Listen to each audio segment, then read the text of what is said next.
नमस्कार, स्वागत है आपका द फोर्थ स्टेट यूट्यूब मंच पर। मेरा नाम है रविंद्र सिंह शोरान। आईपीएस पूरन कुमार के मामले में एक के बाद एक नए-नए खुलासे हो रहे हैं। एक के बाद एक नए-नए मोड़ देखने को मिल रहे हैं। एफआईआर एक दर्ज हुई है सेक्टर 11 चंडीगढ़ पुलिस स्टेशन में।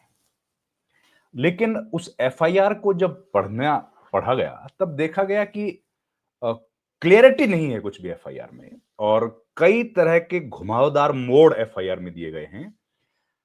कुछ भी ऐसा स्पष्ट नहीं हो रहा है कि किन लोगों के खिलाफ एफआईआर है, कितने लोगों का नाम है। अब देखिए, ये एफआईआर की कॉपी है आपकी स्क्रीन पर। ये एफआईआर की कॉपी है, 21 कुल पेज हैं इसमें, 21 पेजेस हैं इसमें और ये पहला पेज है जो आपकी स्क्रीन पर है अभी और ये आखिरी पेज है जो आपकी स्क्रीन पर। हमारे पास वो पूरी कॉपी है, तो हमने आपको दिखाऊँगा अगर मैं आपको। तो अब सवाल ये उठ रहा है, इसमें लिखा हुआ है, मैं अगर आपको डिटेल में थोड़ा-सा पढ़ के बता दूँ, ताकि हमारे दर्शकों को क्लियर हो जाए कि पूरी घटना क्या है। पहला जो पन्ना है, उस पर लिखा हुआ है, इसमें अमनीत कौर जिन्होंने की एक कंप्लेंट दी है, वो कंप्लेंट की कॉपी इसमें उन्होंने अटैच कर दी है। ठीक है? कंप्लेंट की कॉपी को अटैच किया गया है और शुरुआत वहीं से हुई है। पहला पेज मैंने आपको दिखाया, अब दूसरा पेज जो है, दूसरा पेज ये है, जो आपकी स्क्रीन पर अब आ गया है।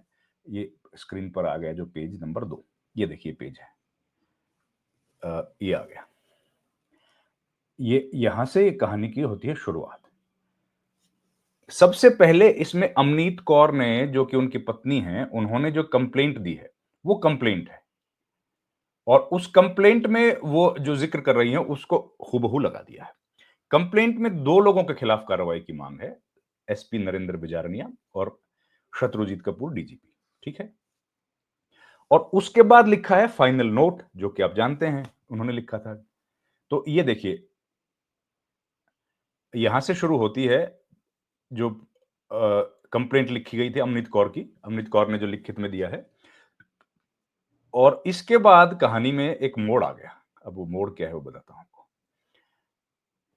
जो फाइनल नोट है, जिसकी कॉपी आपने भी पढ़ी होगी, ये चौथा पेज मैं आपको दिखा रहा हूं स्क्रीन पर। ये पूरी एफआईआर है, तो ये पहले ये लिखा गया, फिर 8 पेज का जो नोट है, फाइनल नोट जिसको बोला है, अपने चिट्ठी में दिवंगत पूरण कुमार ने, आईपीएस पूरण कुमार ने,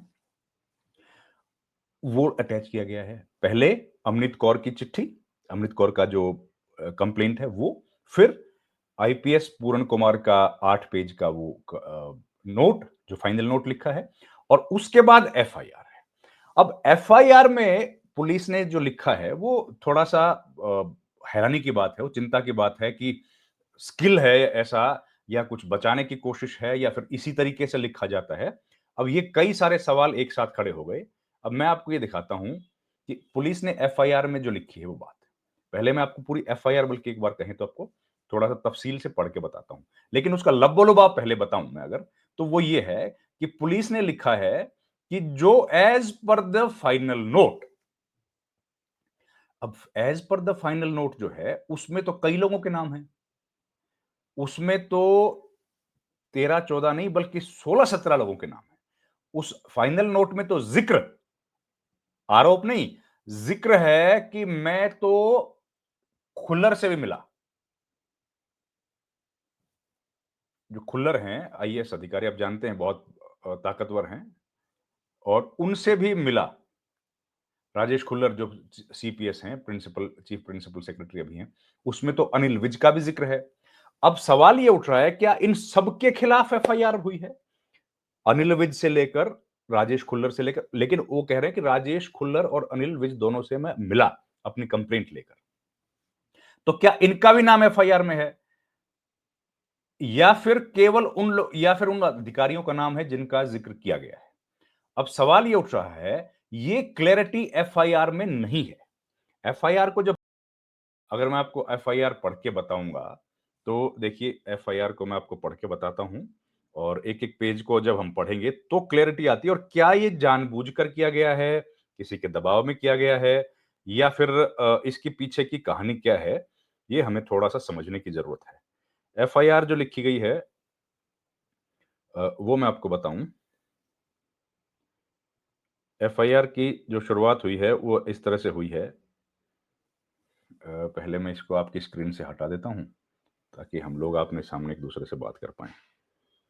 अब एफआईआर जो है उसमें लिखा है कि भाई, अब सुनिए, इसमें एक एमएलए का भी जिक्र है। एसडी पूरन कुमार, कार्रवाई पुलिस, सात, यहां से मैं पढ़ रहा हूं, आखिरी के 17, 18, 19, 20, ये 4 पेज और 21 पे खत्म। और 17वां पेज बल्कि आपकी स्क्रीन पे भी आ जाएगा, तो हम 17 और 18 तो हम लोग एक अच्छे से इस बात की तफसील कर पाएंगे, समझ पाएंगे इसको। ये एफआईआर है, पेज नंबर 17, ये अभी आ गया आपकी स्क्रीन पर।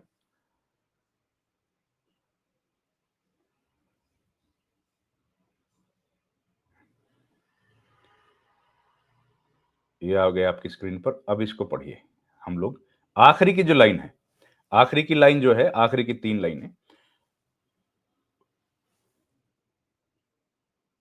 7/10/2025 को वाइड डीडीआर नंबर लिखा है 39, करीब 149 पीएम पर थाना हजाए इत्तला मौसूल हुई थी कि मकान नंबर 116 सेक्टर 11 चंडीगढ़ में किसी व्यक्ति ने आत्महत्या की कोशिश की है। जो इस इत्तला beat HC Ashok Kumar, HC Malkeet Singh, Pooja और इनका नाम लिखा गया है, जो अधिकारी वहां पर गए। जयवीर सिंह राणा मुलाजमान मौका पर पहुंचे। डीएसपी सेंट्रल साहब व अन्य सीनियर अफसरान वाला भी वहां मौके पर पहुंचे।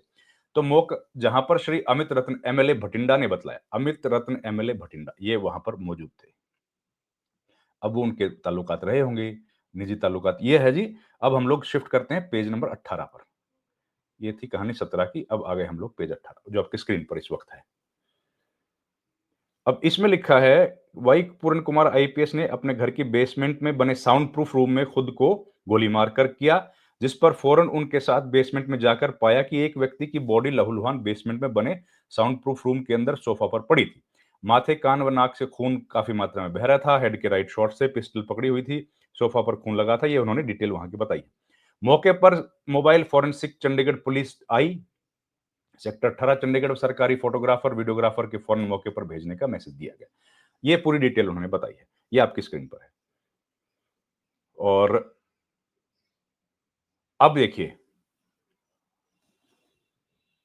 मौका पर पहुंचे जिसको हालात बताकर इंस्पेक्शन करने के एविडेंस कलेक्ट करने बारे में कहा गया फोरेंसिक टीम को। सभी टीमों ने अपनी औपचारिकताएं पूरी करके एविडेंस कलेक्ट करके पुलिंदा हवाले किया। वह डिक्लेरेशन विल डेटेड 6/10 तथा फाइनल नोट ये हवाले पुलिस किया। वह सपोर्ट के तमाम हालात डीडीआर नंबर ये विस्तार पूर्वक रपट दर्ज रोजनामा करके दाखिल मालखाना थाना करवाया, जो लफ एफआईआर होगा। अपडेटेड उस वक्त मृतक पूरन कुमार की पत्नी अमृत कौर आईएएस दौरे पर विदेश गई थी। उनका मकान नंबर ये है।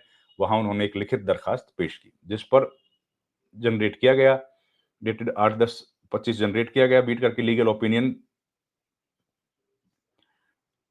दरखास्त भेज दिया गया। मजबूर, और उसके बाद डीडीए की लीगल ओपिनियन ली गई। SC/ST act appears to be made out of this stage. तहरीर फरमाया कि दस्तखत पर मुकदमा नंबर ये बीएनएस की धाराएं फाइन। और अब ये देखिए, एक्ट बार खिलाफ individuals alleged in the final note dated this दर्ज रजिस्टर थाना की जा रही है। अब ये क्लियर नहीं लिखा गया है इसमें कि भैया इसमें किन किन के नाम हैं। फाइनल नोट में जो नाम है वो सारे नाम लिखे गए हैं, या फिर इसमें अवनीत कौर ने जो 2 नामों का जिक्र किया गया वो है। और फाइनल नोट में भी जितने भी लोगों का नाम है, क्या सबका नाम इसमें लिखा गया है? ये बात कहीं क्लियर नहीं हो रही। आगे भी है इसमें, फाइनल नोट डेटेड दिस दर्ज रजिस्टर थाना की जा रही है। As per the provisions of the section तफसील अमल में लाई जाएगी। नकुलात एफआईआर बाजारिया डाक अफसरान वाला की सेवा में अरसाल होगा। Note the parties have right to feel free legal aid, वो जो लिखा जाता है। तो ये पूरी जो है एफआईआर है, और ये बड़ी कंफ्यूजन है, ये कंफ्यूज करने वाली एफआईआर है। इसमें नाम तो बहुत सारे लोगों के हैं। तो क्या उन सबके खिलाफ कार्रवाई होगी, उनको नोटिस भेजा जाएगा? तो क्या उनका भी जिक्र इसमें, जिनका जिक्र किया गया है कि भाई उनसे हम मिले, उसमें तो मिनिस्टर का भी जिक्र है, उनके खिलाफ भी क्या एफआईआर हुई है, या खाली अधिकारियों के खिलाफ हुई है? इसमें तो राजेश खुल्लर का भी जिक्र है कि उनसे भी मिले थे, क्या वो उनका भी नाम एफआईआर में है? अब ये कई सारी चीजें हैं जो क्लियर नहीं हो पा रही हैं। उम्मीद है जल्दी क्लियर होंगी, लेकिन सवाल ये बड़ा गहरा है कि ये क्लैरिटी चंडीगढ़ पुलिस क्यों नहीं दे रही है और क्या देने वाली है बहुत जल्दी? हरियाणा पुलिस भी नहीं दे रही है। इस पर जांच कौन करेगा? क्या चंडीगढ़ पुलिस डीजीपी के खिलाफ जांच कर पाएगी? हरियाणा के डीजीपी के खिलाफ, जो कि हरियाणा की कैपिटल चंडीगढ़ आप जानते हैं। हालांकि प्रशासन अलग है। DGP Chandigarh direct ministry of home affairs को रिपोर्ट करते हैं और ये यूनियन टेरिटरी है। हरियाणा पुलिस अलग है। पर सवाल तो उठ रहे हैं, या फिर इसका कोई और रास्ता निकाला जाएगा, अभी पता नहीं है। लेकिन अभी तो ये भी नहीं पता कि एफआईआर में किन किन लोगों का डिटेल में जो नाम है। मैंने आपको एफआईआर कॉपी दिखाई। इस वीडियो में इतना ही। आपसे गुजारिश है, हमारे चैनल को ज्वाइन कीजिए, हमारी आर्थिक सहायता कीजिए, लाइक शेयर और सब्सक्राइब जरूर कीजिए। धन्यवाद। Thank you very much.